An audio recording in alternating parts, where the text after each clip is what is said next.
9th of May এই ডেটটাতে যাদের কাজ ছিল বাইরে তারা নিশ্চয়ই আমার সঙ্গে রিলেট করতে পারবে যে কি পরিমাণ গরম ছিল। তো আমার লোকেশান ছিল ওই দিন বলাইপন্ডা। আর বাসেও আমি একাই ছিলাম প্রথমে, কারণ এত গরম তো মানুষজন খুব একটা সেভাবে বেরোয়নি। তো হাফ রাস্তা যাওয়ার পরে দেখছি এইভাবে ওয়েদারটা খারাপ। বাট আমার যে লোকেশান বলাইপন্ডা ওখানে কিন্তু ওয়েদার ঠিকঠাকই ছিল, কিন্তু আমি রাস্তা গিয়ে খুঁজে পাচ্ছিলাম না যে কোন দিকে যাব।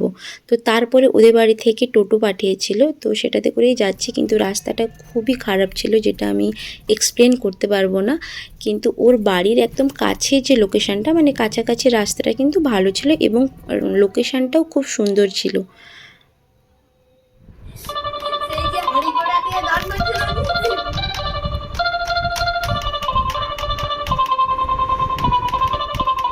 তো এইটা ছিল তনুশ্রীর ছোট্ট ভাই।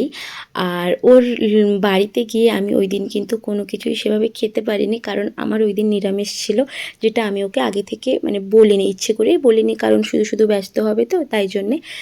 তো ওর লুকটা আমি তোমাদের সঙ্গে শেয়ার করব, কীভাবে কী করেছিলাম, কীভাবে কী করেছিলাম সবটাই শেয়ার করব, দেখতে থাকো। আর ওর এই লুকটার ছবিগুলো আমি অলরেডি পোস্ট করেছি, যারা দেখোনি দেখে নিও।